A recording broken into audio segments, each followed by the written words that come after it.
The sound of tyre lock echoed down the main straight, that high-pitched squeal that engineers instantly recognise as panic meeting physics. Hamilton's Ferrari hit the brakes just a touch too late into turn 4. A puff of smoke, a violent lock on the front right, and suddenly the scarlet car was skating across the grass. On the pit wall, Ferrari's timing screens lit up with sector deltas, a loss, not a gain. 0.17 seconds slower through the segment. Yet moments later, the notification arrived.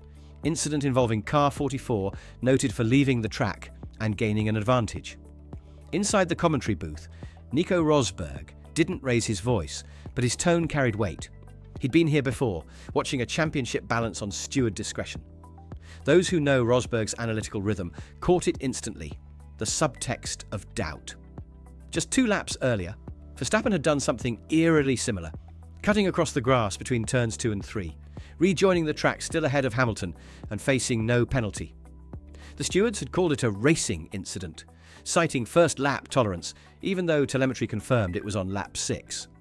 Ferrari engineers replayed the footage over and over, frame by frame, comparing throttle traces.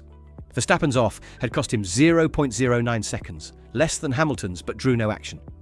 In the Ferrari garage, Riccardo Adami's voice broke through the static.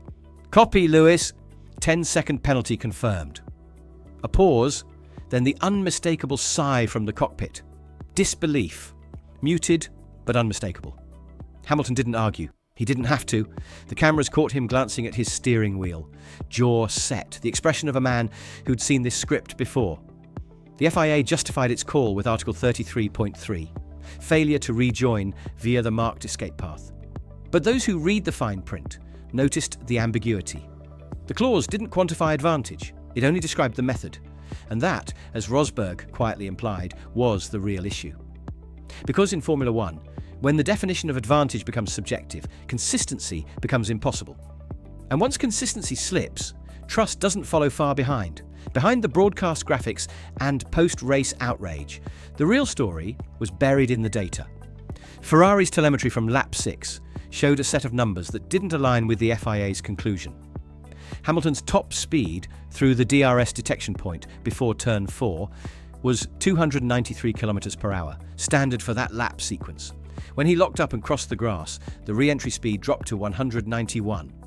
The delta loss, even factoring the straight line advantage from skipping the chicane, was a net deficit of 0.23 seconds over the next 2 sectors. In cold data, there was no measurable lasting advantage. Engineers at Maranello didn't need pundits to tell them what the graphs already did. Hamilton had overbraked, reacted, and rejoined without gaining. But perception had overtaken math. Within minutes, replay operators, journalists, and former drivers were debating intent. That single word, intent, has become the greyest area in modern Formula One, because the FIA doesn't measure intent, it interprets it. On the other side of the paddock, Red Bull's pit wall knew it too. Their analysis showed Verstappen's off-track line between turns 2 and 3 cut 128 metres of racing surface. His throttle trace remained above 50% throughout, suggesting deliberate control rather than avoidance. Yet the stewards didn't investigate. The justification was first lap context, but the replay timestamps confirmed it was lap 6, a stage when positional chaos had long subsided. The numbers didn't lie, they simply weren't referenced. When Nico Rosberg later spoke about needing a new dictionary for advantage, the phrase took on more meaning among engineers than fans. He was hinting, many believed, at the blurred line between simulation evidence and human interpretation. It's one thing to read the rule, another to apply it consistently. The FIA's new Remote Operations Centre, the so-called VAR room for Formula One, is designed to provide real-time assistance in exactly these situations. Yet no cross-check or clarification was announced.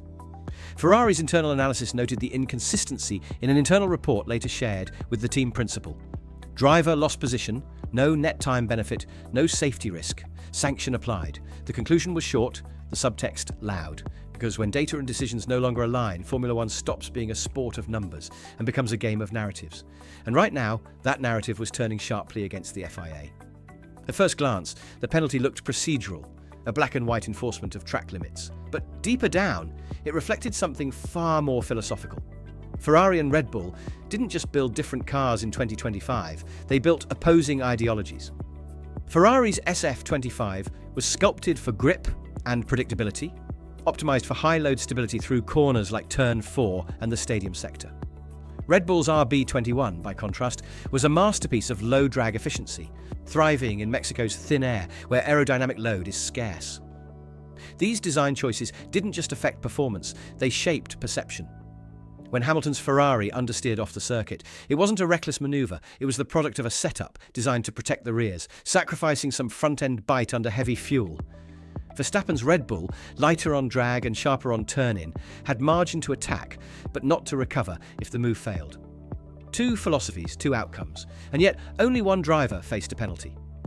Inside the engineering departments, this sparked a quiet debate that never reached the microphones. How should advantage be defined when car characteristics dictate behaviour?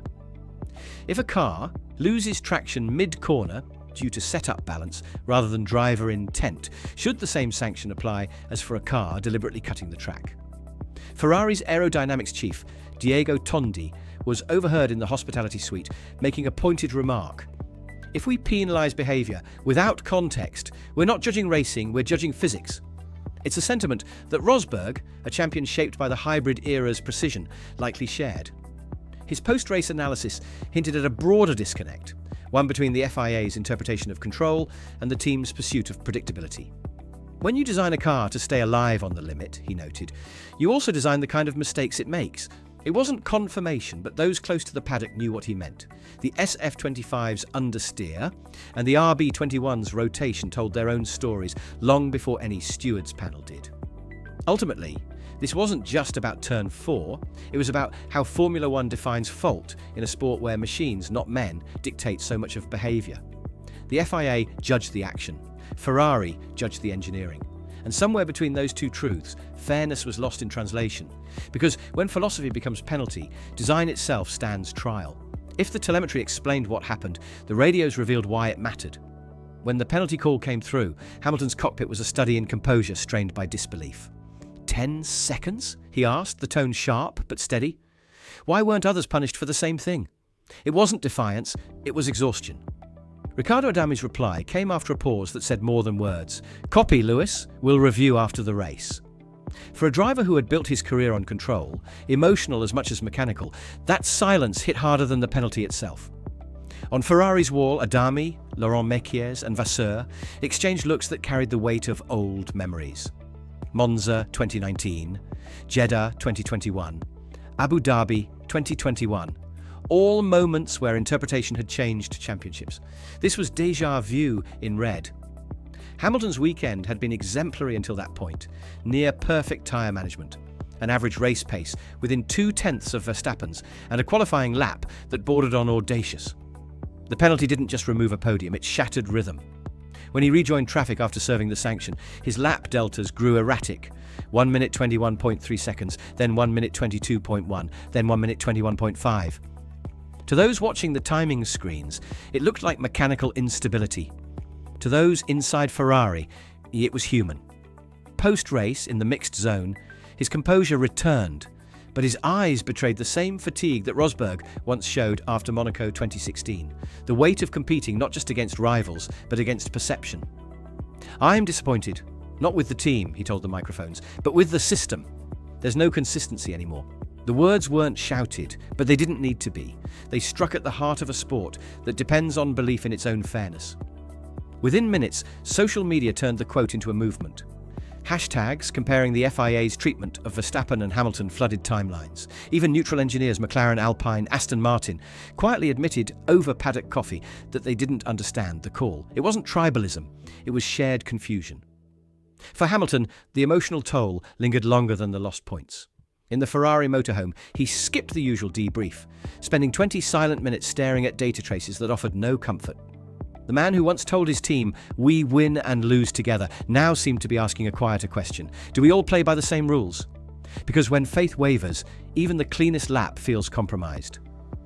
What began as a sporting debate quickly evolved into a political flashpoint, the kind of tension that doesn't fade when the engine's cool. Inside Ferrari's hospitality unit that evening, Frédéric Vasseur's expression said it all. This wasn't about 10 seconds anymore, it was about precedent. Ferrari formally requested a clarification meeting with the FIA's race directors, not to appeal, since the sanction was final, but to understand the logic that distinguished Hamilton's penalty from Verstappen's freedom. "We need clarity for the future," Vasseur told the press in his usual restrained tone. But privately, his words were sharper. "We can't compete in a championship if we don't understand its rulebook." Across the paddock, whispers turned into statements. Several team principals, speaking off record, admitted that the decision didn't sit right. Mercedes, ironically quiet given its history with Hamilton, refrained from public comment but requested a private briefing of its own. Even McLaren's Andrea Stella, usually diplomatic, was seen in a heated exchange with an FIA official, emphasising the need for consistent precedent. The message was clear. If Ferrari could be penalised for what Red Bull wasn't, then no one could trust the line anymore. The FIA responded by citing case-specific context, an increasingly familiar phrase that tends to satisfy no one. Article 33.3 was quoted again, the rule on safe re-entry, alongside the ambiguous justification of avoiding unsafe advantage. Yet journalists immediately noticed the flaw. Verstappen's rejoin had occurred at higher speed and on less predictable terrain, which by that logic posed greater risk. Why then had it been overlooked? That inconsistency drew in an unexpected voice, Nico Rosberg. Again, the analyst caught in controversy. "You can understand why Ferrari feels hard done by," he commented during a post-race segment.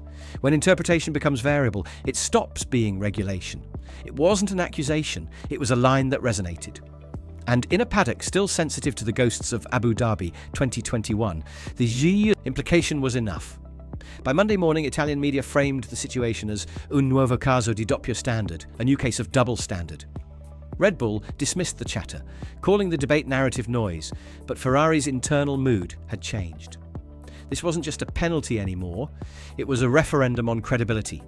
Because when the governing body starts defending decisions more than explaining them, the sport begins to look less governed, and more governed by opinion.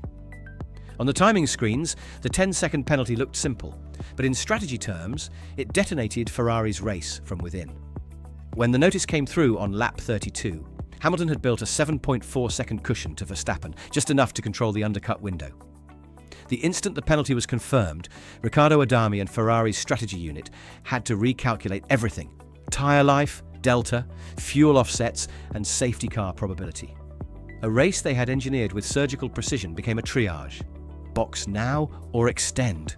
Adami asked over the radio, voice flat but urgent. Hamilton's reply was brief: "Stay out. Let's think." They both knew the calculus. Pitting immediately would drop Lewis into traffic behind both McLarens, while extending risked hitting the cliff on the medium compound. The internal model predicted a 0.8 second per lap degradation curve, meaning the penalty window would only widen if the stint stretched. For Ferrari, it was the classic no-win scenario, strategy distorted by bureaucracy. In Maranello's remote operations room, strategists replayed the data again and again. Without the penalty, the model showed Hamilton finishing P2, 5.6 seconds behind Verstappen, comfortably ahead of Norris. With the penalty factored in, he would drop to P5, costing Ferrari 10 championship points, and those 10 points mattered. Going into Mexico, Ferrari trailed Red Bull by 28 in the Constructors' Championship, a margin that could shrink to 18 with a podium or stretch beyond 40 with a setback. The penalty made it the latter.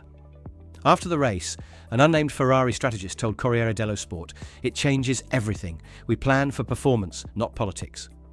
That line captured what every team fears, a sanction that distorts simulation logic.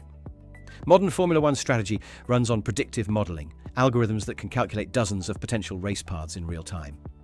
But what no simulation can account for is inconsistency.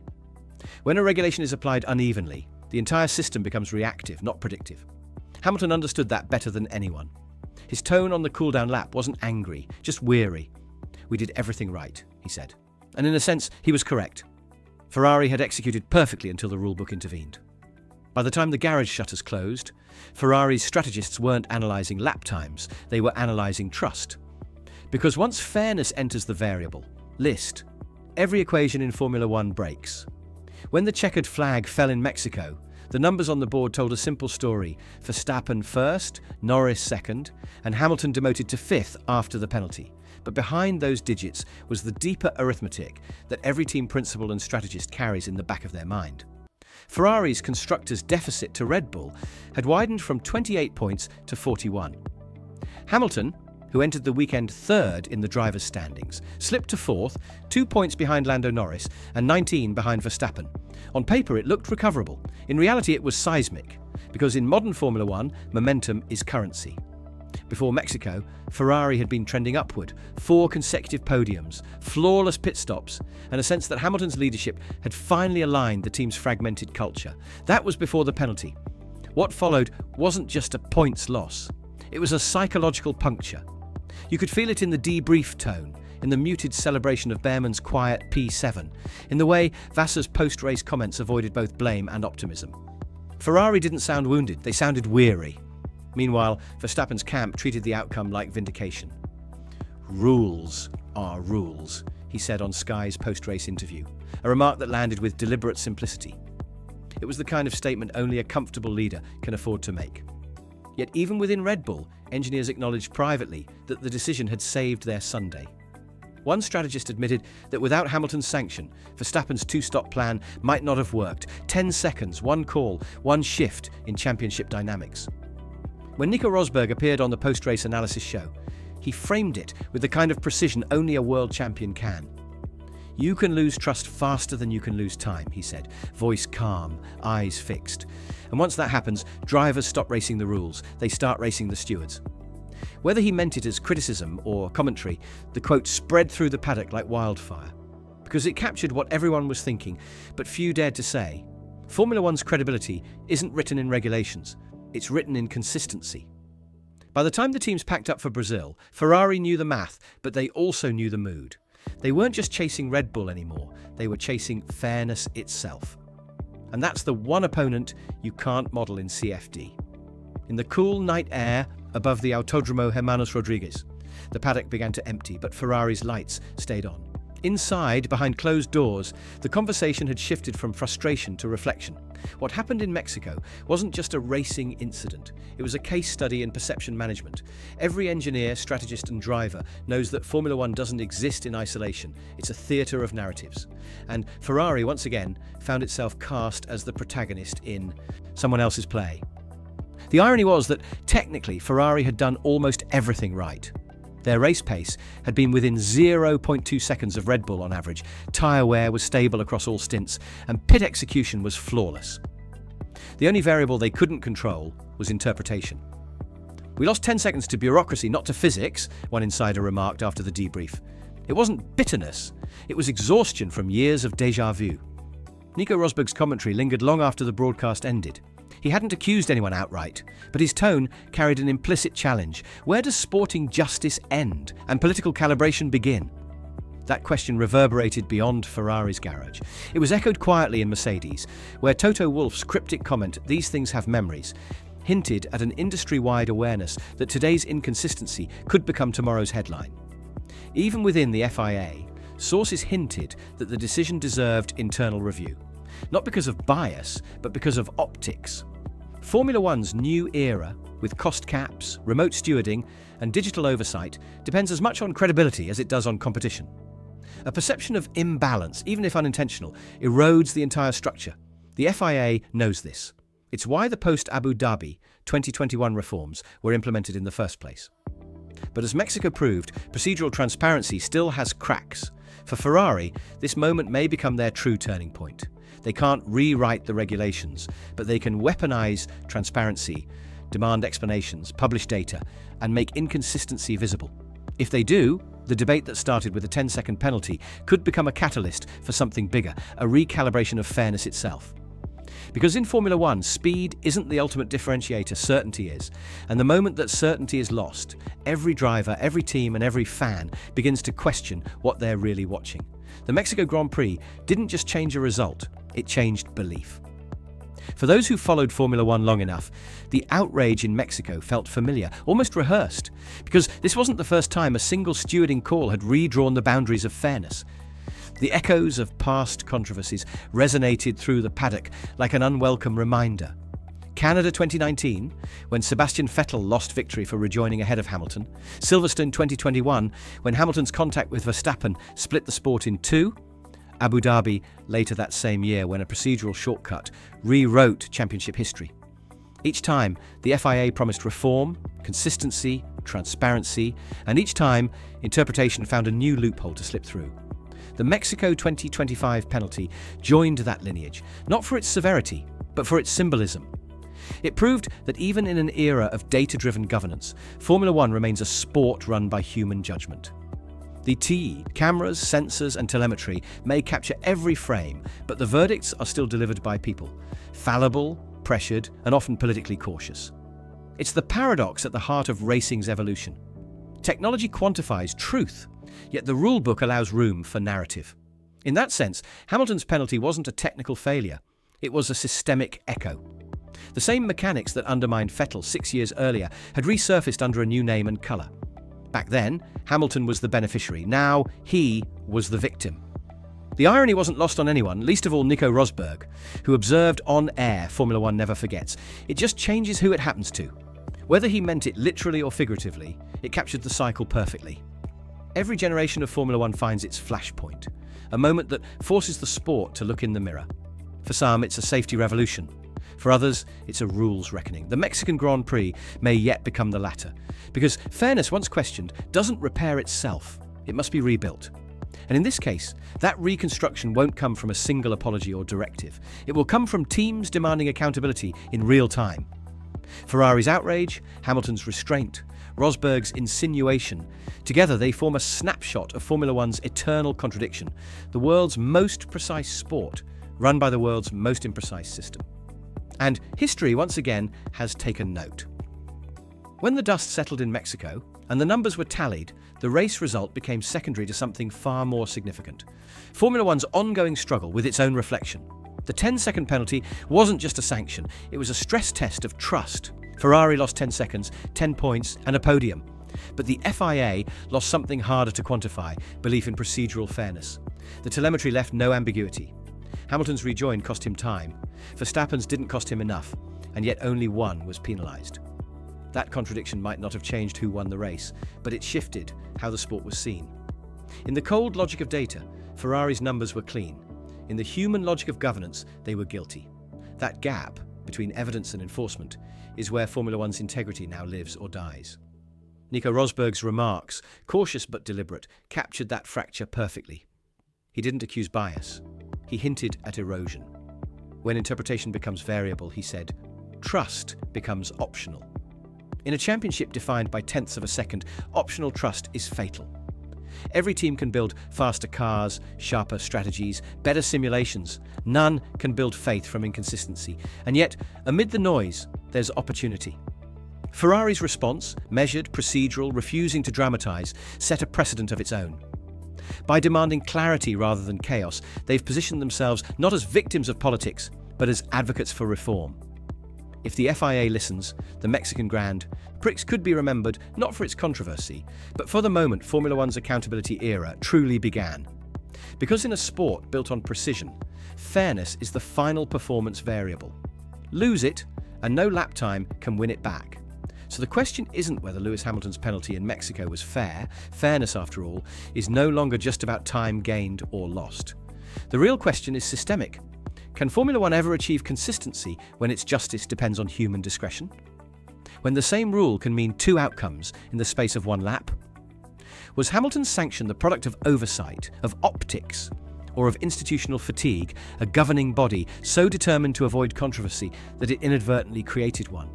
And if the line between interpretation and favoritism remains blurred, how long before the drivers start racing not the clock, but the regulators themselves?